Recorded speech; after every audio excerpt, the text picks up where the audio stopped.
자, 거기 여러분 교재 459페이지를 한번 펴보세요. 459페이지를 보도록 하겠습니다. 자, 여러분 교재 459페이지에 가사부터 한번 볼게요. 여러분 교재를 펴보세요. 459페이지입니다. 459페이지. 그래서 이제 이 459쪽에 이제 보시면 이 가사가 나오는데, 이 가사라고 하는 것은 그 시조에 비해서 좀 더 뭐라 그럴까요? 좀 더 개방적이라 할까요? 가사의 특징 자체가 시조보다는 개방적인 그런 특징이 있다라고 이제 볼 수가 있죠. 가사의 특징은 시조보다 개방적, 이렇게 쓸게요. 시조보다. 그리고 또 하나의 특징은 뭐였죠? 이 향유층을 아래로 확산시켰다. 그러니까 이 좀 더 넓은 개념이라는 거죠. 시조보다 이 가사가 이제 좀 더 넓은 개념이다라고 보시면 되겠죠. 자, 그런 내용이 이제 쭉 나옵니다. 이제 그리고 이제 그 이야기를 좀 해야겠는데, 이제 가사가 나중에 이제 잡가로 가요. 잡가. 그리고 나중에 이제 개화가사로 가고, 그다음에 창가로 갑니다. 그리고 이것이 다시 어떻게 되냐면 20세기 유행가로 간다. 그걸 좀 알아두시는 게 좋을 것 같습니다. 그리고 이제 제가 이제 저번 주에 제가 가사에 대한 제가 영상을 좀 올려드려서 보셨을 거라고 생각하고, 이번 시간에는 이제 가사는 핵심적인 것만 제가 좀 강의를 해드리도록 하겠습니다.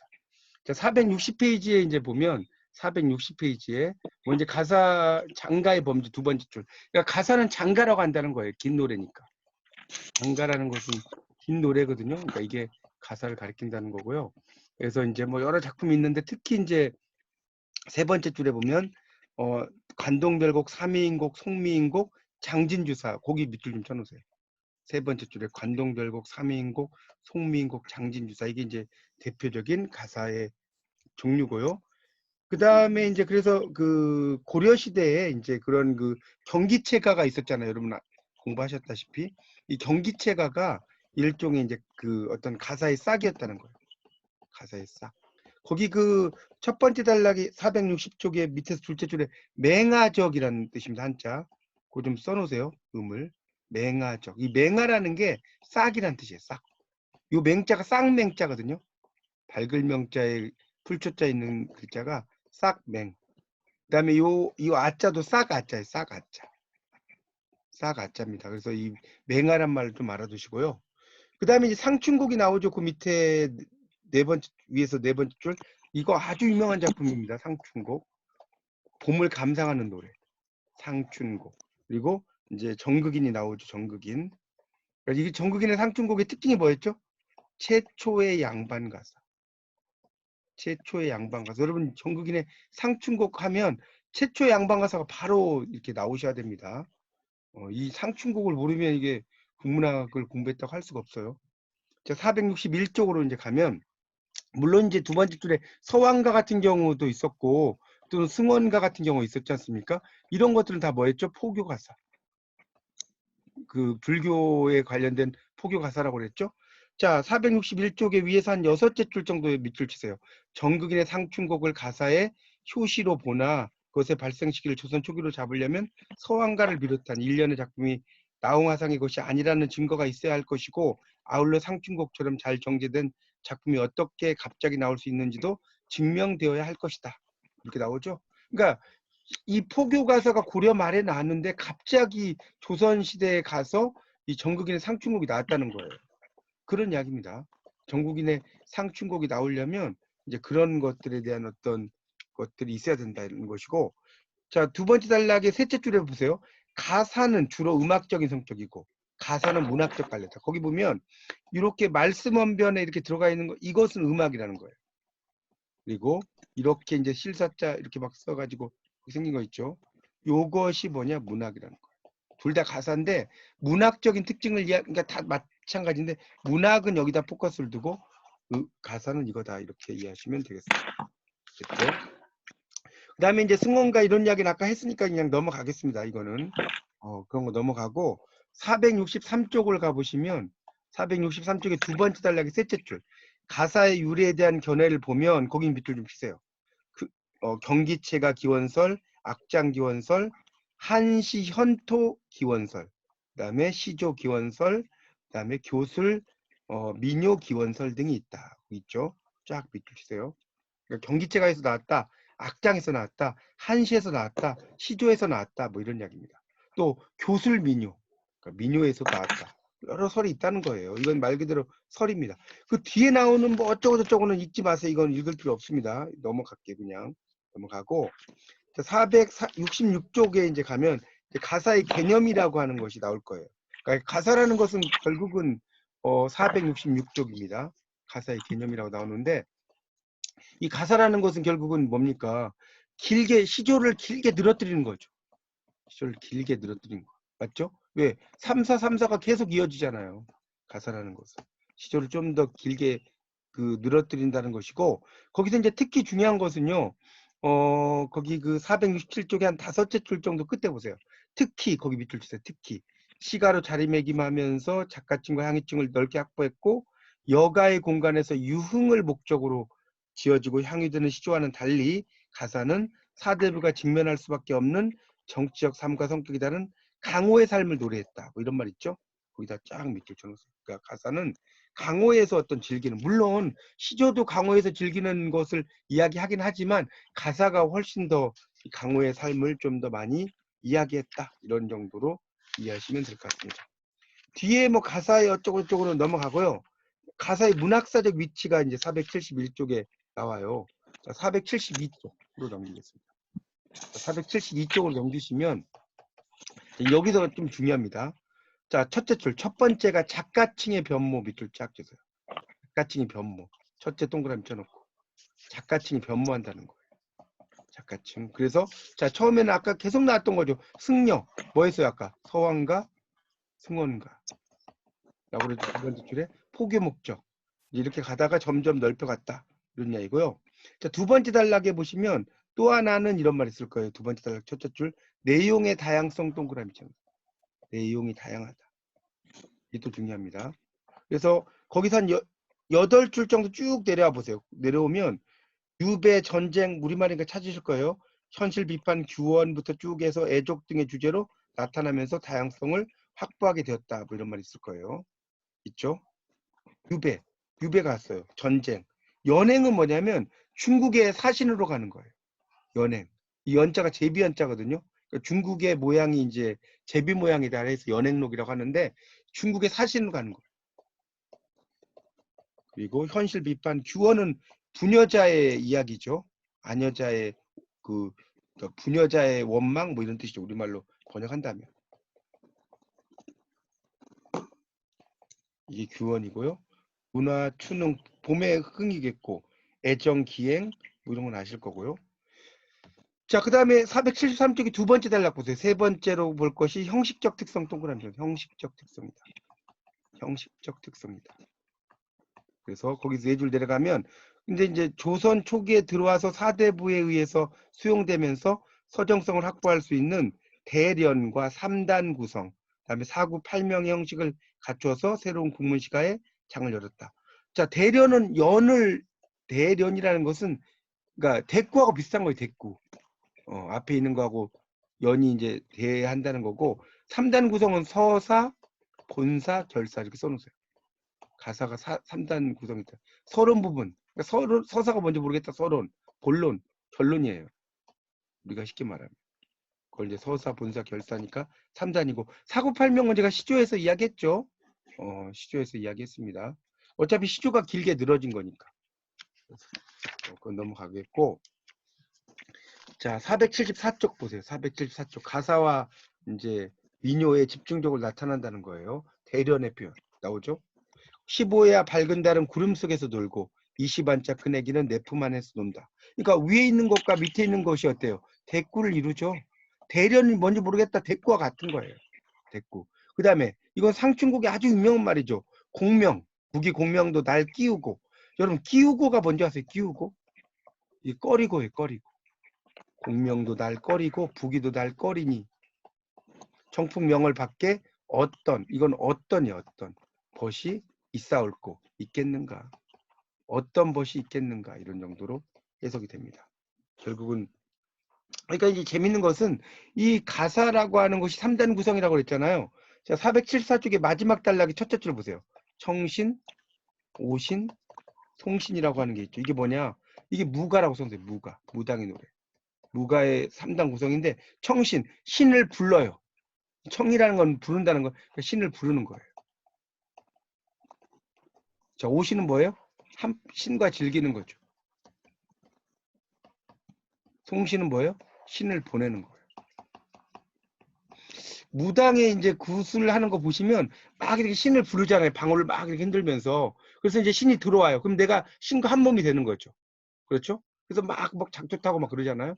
오신. 그 다음에 나중에는 신을 불러요. 보내죠. 예를 들어서 어머님이 돌아가셨어요. 뭐 어머님이 뭐 그러면 이 무당이 이제 처음엔 막 어머니를 부르는 거예요. 돌아가신. 그러다가 어머니가 이제 돼. 그래갖고 막 이제 어머니의 이제 뭐 이야기를 하다가 나중에는 어머니의 영혼을 보내는 거죠. 그러니까 이게 이 3단 구성이라는 것 자체가 바로 무가에서 나왔다는 거예요. 무가에서. 여러분 이게 이제 4학년 때 구비문학의 세계를 공부하시겠지만 이 구비문학의 세계를 4학년 1학기 때 공부하실 거예요. 내년에. 그럴 때 이제 보시면 이 무가가 비중이 엄청 높습니다. 무가만 한 100페이지가 넘게 나올 거예요. 무가만. 무가가 엄청 이 또 국문학을 공부할 때는 중요한 부분입니다. 자, 475쪽에 이제 가사의 향유층이라고 나왔는데 셋째 줄 보세요. 이 시기에 향유층은 승려층과 불교신도 계속 나왔던 거잖아요. 그러니까 고려 말에 포교를 할 때는 그런 거고 조선 중기의 향유층에서는 사대부겠죠. 당연히. 사대부. 볼 것도 없잖아요. 476쪽에 위에서 한 7째 줄 정도 보세요. 476쪽에 보면 정치에 종사하는 사대부들 전체가 밑줄 치세요. 가사의 향유층으로 부각되었다. 정치에 종사하는 사대부들이 가사 향유층이었다 이거고요. 조선 후기로 가면 5째 줄 내려와 보세요. 조선 후기는 사대부가의 부녀자들이 부녀자들. 그러니까 이제 화전가라든가 이런 게 나오는 거예요. 뭐 또는 노처녀가라든가 여러분 2학년 2학기 때 공부하셨던. 자, 20세기 477쪽에 4번 19, 20세기 향유증은 5줄 내려와 보세요. 5줄 내려오면 윗줄. 이때는 신문물의 유입을 주장하는 지식인들까지도 개화 가사를 즐겨 읽었을 것으로 보이기 때문에 조선 사회 구성은 전체로 확대되었다. 이런 말 있죠. 전체로 확대됐다는 것입니다. 됐죠? 자, 가사의 향유 방식 478쪽. 자, 가사는 478쪽입니다. 네 번째 줄에 보시면 밑줄 많은 사람들이 참여할 수 있는 성격을 지녔다. 밑줄 쫙 쳐놓으세요. 많은 사람들이 참여할 수 있었다. 그거 하나 넣으시고 자 마지막 단락에 보면 창작의 용이성이란 말이 있을 거예요. 마지막 단락 첫째 줄에. 용이성이라는 건 뭐냐면 쉽게 된다는 거. 쉽다. 용이성이 뭔지 모르겠다. 쉬움. 이러면 좀 이해가 쉽죠? 용이성이라고 합니다. 쉽게 되는 거. 그러니까 3434로 계속 가니까 쉽다는 거예요. 자, 480쪽. 나머지는 좀 건너뛰겠습니다. 480쪽에 밑에서 셋째 줄.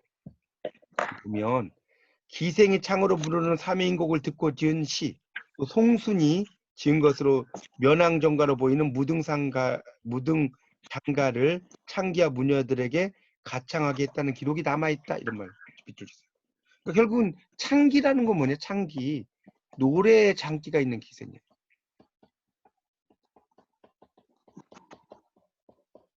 기생을 창기라고 하는 겁니다. 이렇게 이제 이거 그 가사라고 하는 것 자체가 시가라고 그랬죠? 막 아무나 이게 부르게 할 수 있다는 겁니다. 그런 정도로 이해하시면 될 것 같고요. 그 다음에 이제 483쪽을 보면 거기 이제 인용문에 보면 동대문 밖에 살던 전기수 나왔죠? 전기수. 그래서 이제 폐설 낭독하는 이야기도 쭉 나오고 있습니다. 그리고 이제 요전법도 제가 이야기했죠? 결정적인 순간에 이야기를 안 해요. 사람들이 돈을 던진다고 그랬죠? 주머니를 들고 다니는. 그런 이야기는 뭐 몇 번 나왔던 거고요. 그 다음에 그 484쪽에 보시면 484쪽 가사의 항유 방식이 조선 전기의 중심을 이루었던 두 번째 단락 가창에서 노래를 불러요. 가창이라는 것은 노래를 부르는 거죠. 음영이라는 것은 읊는 거예요. 읊는 거. 음영. 읊는 거예요. 그리고 이제 낭송. 낭송은 그냥 읽는 거죠. 그러니까 가창은 노래라고 생각하시면 되고 음영이랑 읊는 거예요. 읊는 거. 읊는 것. 낭송은 그냥 이제 읽는 거죠, 읽는 거. 그러니까 약간 음영이라는 것은 가창은 완전한 노래고 음영은 읊으면서 약간의 노래 형식으로 읊는다고 생각하시면 될 것 같고요. 읽는 것은 이제 우리가 흔히 읽는 거 그렇게 보시면 되겠습니다. 자, 485쪽을 보십시오. 485쪽에 보면 거기 인용시가 있죠. 자, 청살리 벽계수야 수위감을 자랑 마라. 일도 창해하면. 이게 일도 창해하면이란 말은 뭐냐면요. 한 번 푸른 바다를 건너가면. 한 번 푸른 바다를 건너가면. 다시 오기 어렵다. 명월이 만공산하니 쉬어간 들었더니. 자, 이 명월이라는 것이 두 가지 뜻이 있는 거죠. 왜 두 가지죠? 첫 번째는 밝은 달을 의미하는 거고요. 두 번째는 황진이를 의미해요. 자, 그래서 이 명월의 수사법은 뭘까요? 두 가지 뜻을 가지고 있다. 중의법이라고 할 수 있습니다. 자, 그 밑에 성산별곡 있죠? 어떤 디날손이 지나가는 손님이 지나가는 손님을 한자로 뭐라고 하죠? 과객이라고 그래요. 과객. 지날 과자 손님 객자. 그러면 이 지날손은 누구를 가리킬까요? 송강 자신을 가리켜요. 송강 정철. 지나가는 손님이 성산에 머물면서 서하당 시경정 주인아 내 말 듣소. 자, 여러분이 담양에 가시면 시경정이라는 정자가 있거든요. 그림자도 시어넘는다는 정자인데 정말 멋있습니다. 인간 세상에 좋은 일은 좋은 일이겠죠. 많건만은. 어찌 한강산은 한 곳의 자연을 이런 뜻이에요. 가지록 나이 여겨. 이건 뭐냐면 갈수록 좋게 여겨. 갈수록 좋게 쓰세 이렇게 정막산 중에 들고 안이 나시는 거. 뭐냐면 한번 들어가시더니 속세에 안이 나오시는가. 이런 정도의 뜻이 있는데 여러분이 이제 담양에 이렇게 한번 가시면 여기를 꼭 한번 시경정을 꼭 가보셔야 돼요. 뭐 중록원 이런 데만 가지 마시고요. 뭐 그런 것 정도 이해하시면 될 것 같고 자 넘어가겠습니다. 자 그다음에 487쪽에 가사 형식이 나왔는데 이 가사라고 하는 것은 이제 거기 그 사계 거기 첫 번째 단락 순환적 시간의 형성의 첫 번째 단락의 밑에서 두 줄 위로 올라와 보세요. 올라오면 487쪽에 시가문학에서 순환의 형태를 만드는 것으로 음절구, 행장 등인데 가사에서는 장 대신에 하루와 사계의 순환이 존재한다. 이런 말 있죠. 밑줄 쫙 주면서 하루와 사계가 이제 순환되는 것을 이야기한다는 거. 그거 알면 될 것 같고요. 그 다음에 이제 488쪽으로 넘겨보시면 거기 그 세 번째 단락입니다. 다음으로 살펴볼 수 있는 것은 자 가사의 시간적 순환성은 하루와 사계의 순환이다. 밑줄 치세요. 사계는 사계절 순환이라는 거예요.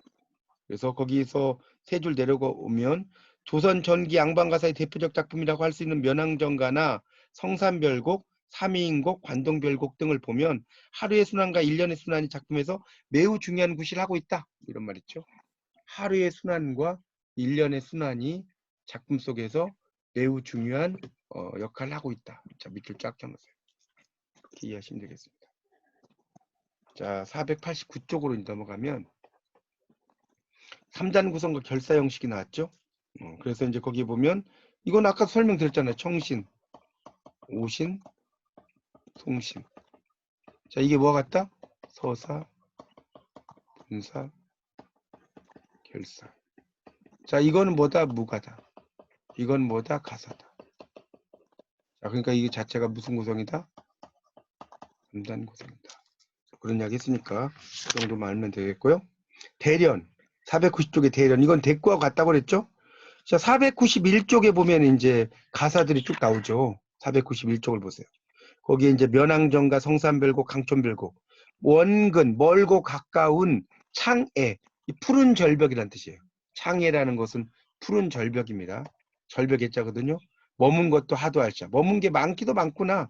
흰구름, 부인은 뿌연이에요. 뿌연, 이 연하라는 것은 안개라는 뜻입니다. 안개. 안개와 노을 같은 거예요. 안개와 노을. 푸른이는 푸른 것은 산남입니다. 이 남자 이게 한자가 좀 어려운데 산남 이게 그 뭐냐면 아지랑이 남자예요. 산 아지랑이다.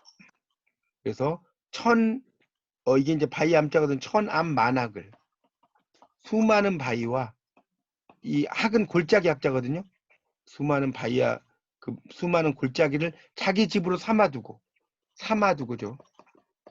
남영성 들명성 이건 뭐냐면 나오기도 하고 들어가기도 하면서 요즘 말로 하면 이래도 군한지고는 뭐냐면 아양도 떠는구나. 이런 뜻입니다. 자, 그렇게 써놓으시고요. 그래서 이제 위에 그 멀리 가까이 있는 푸른 절벽에 머문 것이 많기도 많구나 하고 흰 구름 뿌연한 게와 널 푸른 것은 산아지랑이다. 이게 이제 대꾸를 이루는 거죠. 그 밑에 송근을 다시 쓸고 그러니까 송근이라는 건 소나무 뿌리예요. 소나무 뿌리를 다시 쓸고 죽상 대나무 평상이죠. 자리를 봐요. 적은 덫은 잠깐이에요. 올라 앉아서 어떤 건 어떤가 다시 보니 천변 하늘가에 떠 있는 구름 서석을 집을 삼아. 이 서석이라는 것은 이제 돌인데 뭐라고 할까요? 그 중심이 되는 돌 같은 거라고 생각하시면 될 것 같아요. 그러니까 뭐냐면 절벽이 이렇게 있어요. 절벽이. 그러면 절벽에 이제 이런 어떤 돌멩이가 이렇게 예를 들어서 이렇게 있다고 칩시다. 그럼 이 밑에다가 이렇게만 하면 집이 되잖아요. 이해가시죠? 이게 이제 큰 이런 것을 이제 서석이라고 해요. 이걸 토대로 집을 삼았다. 나난다 드는 듯 양이 주인과 어떠한 거. 그러니까 왔다 갔다 하는 그런 그 모습이 주인이 아니냐 뭐 이런 정도로 해석할 수 있겠죠. 뭐 이런 정도로 볼 수 있죠. 그 다음에 평생 아재 나의 재능이 쓸데없어서 세상 공명을 하지겠어요. 그래서 상산 풍경 바라보며 사호 유적 따르리라. 그러니까 그 경치를 잘 따르겠다 이런 뜻이겠죠. 인간 북이 절로 두고 물외 사물 밖에 있는 연하 아까 이야기했죠. 안개와 노을 흥을 겨워서 만악 송림 많은 골짜기와 소나무 숲을 속에 초옥수관 그러니까 초옥은 이게 뭡니까? 초가집이죠. 초가집 수간 수간은 몇 칸이죠. 지어두고 뭐 이런 시죠. 이런 것들이 전부 다 이제 대꾸를 이룬다. 이렇게만 이해하시면 될 것 같습니다. 사구팔명은 뭐 여러 번 이야기했으니까 넘어가고요. 자, 494쪽. 이제 보시면 이제 가사 역사적 흐름. 이것도 다 했던 이야기예요. 그래서 거기 그 세 번째 줄을 보시면 494쪽의 세 번째 줄을 보시면 승려가 중심이 되던 발생기. 기억나죠? 바깥층은 양반 사대부로 옮겼다고 그랬죠? 그래서 사대부 문학으로 정착한다. 이런 이야기 했고. 그 다음에 494쪽에 1번 여말선초 여러 번 이야기했죠. 여말선초의 뜻이 뭐라고 그랬죠? 고려말 조선초를 여말선초. 여러분 이제 국문학 공부하시다가 여말선초면 이게 뭐냐? 고려말 조선초라는 뜻이에요. 그걸 줄여서 여말선초라고 합니다. 자, 그 다음에 이제 495쪽에 위엔 넘어가고요. 그래서 조선 중기 발전기로 이제 갔다는 거예요. 그래서 496쪽에 보면 첫째 줄 보세요. 496쪽이 첫째 줄 보시면 개인적인 그 밑줄 좀 치세요. 개인적인 정서보다 쭉 시작해서 강조하는 것이다까지 쭉 내려가다 하나 둘 셋 넷 일곱째 줄에 보니까 것이다 있죠. 그 밑줄 치기 힘드시면 이렇게 표시해도 됩니다. 그래서 개인적인 정서보다는 성리학적 이념과 교훈적인 내용, 도가적 사상을 담기에 적절한 형태로 가사가 채택이 되었고 이제 강환정, 충효를 강조하는 그런 작품들이 대량으로 나타나게 된다. 그래서 이제 유벨간 작가가 산수자인에서 스스로를 수양하는 것을 주된 내용으로 했고 이제 뭐 그런 이야기 했죠. 유배 가사 같은 것도 있죠. 그래서 그 다음 단락의 셋째 줄에 만분가라고 있잖아요. 만분가 있죠. 만분 이게 뭐예요? 만번 분하다는 거예요. 만번 분하다. 그래서 만분가예요. 나는 죄도 안 지었는데 왜 내가 유배 않느냐? 그래서 만분가입니다. 자, 조선 후기 497쪽에 이제 전환기로 가면 첫 번째 단락에 밑에서 한 4줄 위로 올라가면 박인노가 나와요. 박인노 나올 거예요. 누항사, 누추한 거리. 그다음에 정운의 이제 우할가 이런 것도 이제 뭐 좀 가난한 삶을 이야기하는 거죠. 탄군가, 가난을 탄식하는 노래 이런 것들도 있었습니다. 이런 게 다 이제 조선 후기가 되면 가난한 이야기들이잖아요. 그러다가 이제 498쪽으로 넘어가면 뭐 여러 뭐 이제 연군 가사라든가 여러 유배 가사가 있고요.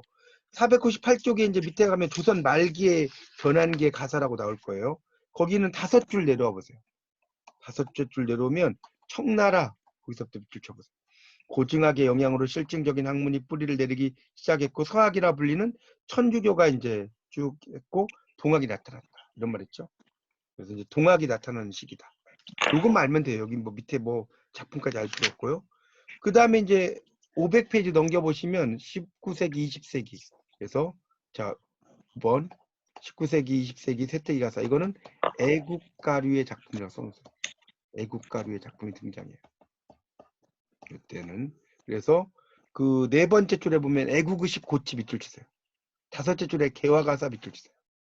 자, 애국의식을 고치하고 개화가사가 등장한다. 이런 거고요. 자, 이제 501쪽으로 이제 가보면 가사의 주제 나오죠. 첫 번째 강호한정. 강호한정은 자연 속에서 한가롭게 지내는 거예요. 강호한정. 그거 알면 돼요. 이거 여기 이제 상충곡은 제가 좀 이따가 설명드릴게요. 자, 그 다음에 502쪽 충군 우국. 이건 뭐냐면 그 임금에게 충성하고 나라를 걱정하는 거예요. 충군 우국. 여기선 다른 거 볼 거 없어요. 이런 충군 우국 이게 뭐냐 이런 거만 알면 돼요. 아, 충군 우국 이거다. 그 다음에 넘겨보세요. 504쪽 기행 여정. 이거는 기행을 이야기하는 거예요. 기행. 기행. 그러니까 어디 여행 갈 때 기행 있잖아요. 그런 여정. 505쪽 유학교훈. 유학교훈은 말 그대로 유학적인 거. 교훈을 삼는 거. 유학교훈이고. 그 다음에 안빈납도 506쪽. 이거는 가난함을 편안하게 여기고 도를 즐긴다.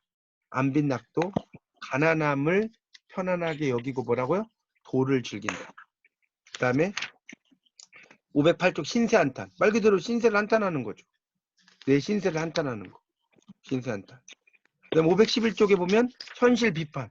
현실을 비판하는 거예요. 그러니까 뭐 폭정을 이야기한다든가 현실 비판하는 거. 그리고 512쪽 종교사상. 이건 말 그대로 종교를 이야기하는 거겠죠. 종교사상이니까. 그러니까 주로 이제 불교적인 걸 많이 이야기하는 거. 자, 514쪽에 보면 생활풍속. 생활을 이야기하는 거예요. 거기 515쪽에 보시면 한양가라고 나올 거예요. 한양가. 이거는 한양가라고 나오죠. 그 밑에 19세기 전반 서울의 운물제도와 필기하세요. 거기다가 515쪽에 풍속을 읊은 국문가사예요. 운물제도와 풍속을 읊은 국문가사. 자, 마지막에 이제 남녀 상열이 516쪽에 나오죠. 남녀 간에 서로 이제 좋아하는 노래. 남녀 사랑 상열이 되겠죠. 자, 그렇게 이제 되겠습니다. 자, 이제 작품으로 이제 들어갈게요. 다시. 자, 501쪽입니다. 이제 작품으로 들어가면 끝날 것 같습니다. 자, 이제 그 유명한 상춘곡이 나오죠. 자, 볼게요. 홍진, 붉은 먼지, 속세라고 써서 속세. 자, 속세에 묻힌 분내 인내생이 어떠한고 나의 삶이 어떠냐?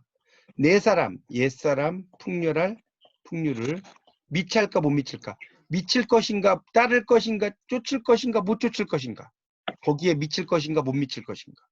천지간 남자 몸이 날만하니 많건 많은 살림에 묻혀 있어 지극한 즐거움을 모를 것인가? 수감, 목은 띠집이에요, 띠집. 초가집 같은 거죠. 물, 벽계수, 푸른 시냇물 앞에 두고.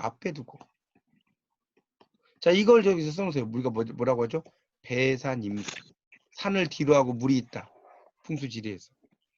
송죽, 우룰리입니다. 이게 울창할 울자예요. 우룰리에. 우리 뭐라고요? 울창할 울.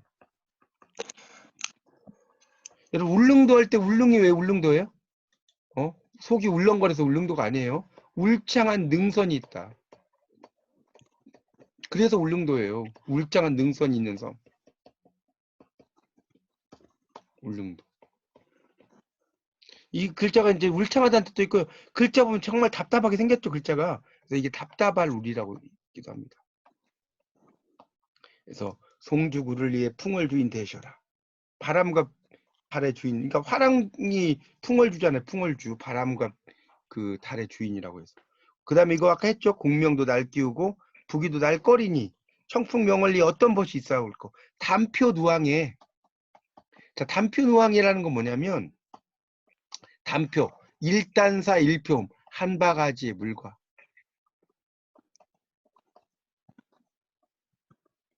반바가지 밥이에요.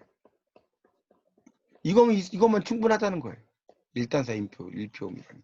이 정도면 잘 먹는 거 아니냐? 흐트네음. 흐트네음이 뭐냐면 잡생각이에요. 잡생각을 아니하니 아모타. 이게 이제 결론이죠. 백년행락, 백년의 즐거움이 이만한들 어찌하리. 멋진 말이죠. 그러니까 나는 자연 속에서 사는데 내가 사는 이 삶은 결국 신선의 삶이다. 우리가 그 TV 프로그램에 나는 자연인이다 프로그램을 보면 그 사람들이 어때요? 자연 속에 살잖아요. 자연 속에 살면서 결국은 뭡니까? 그 삶 자체가 뭡니까? 신선의 삶이라고 생각을 하지 않습니까? 자, 넘기세요. 502쪽. 이것도 유명한 작품 나오죠. 3위인 거. 이 작품 여러분 막 외우셔야 돼요. 완전히 이런 작품은. 자, 이 몸 삼기실제.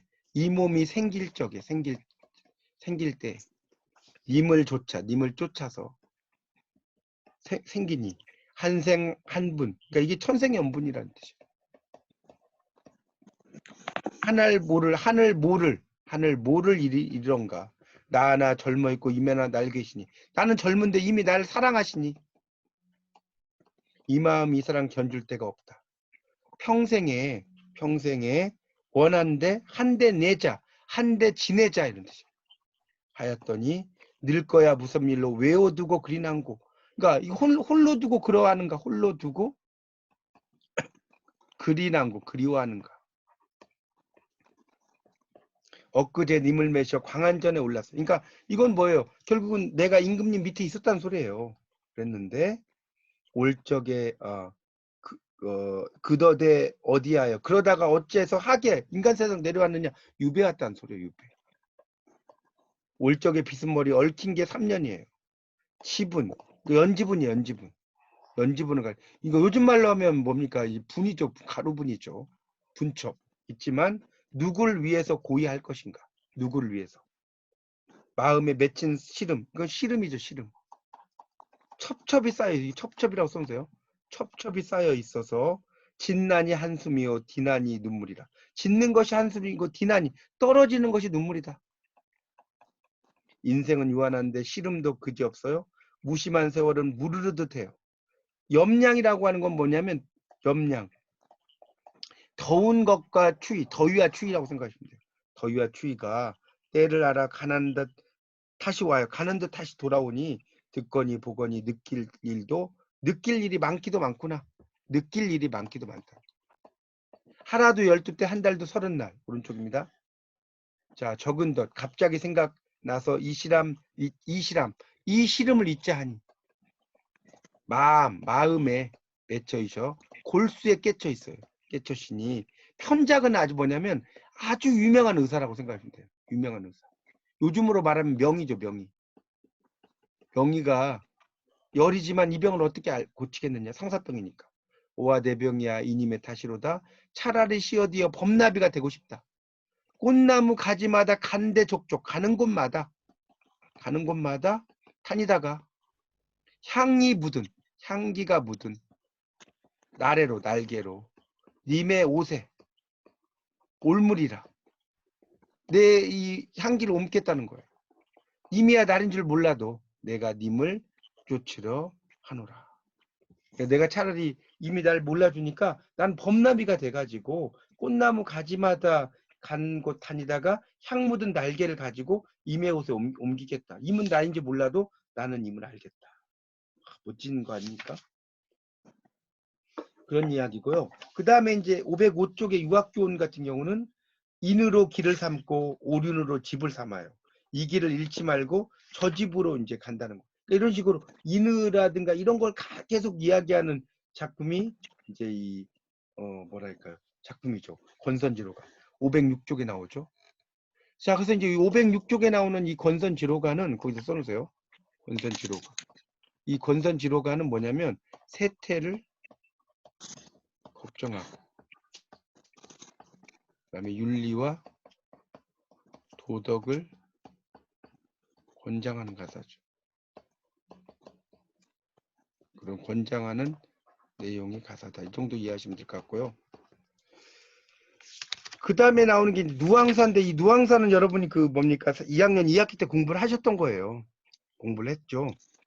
그래서 이제 상당히 못 사는 집을 이야기하는데 거기 이건 짧게 조금만 할게요. 세 번째 줄에 보면 누항, 유치한 거리, 깊은 곳에 초가집을 지었어요.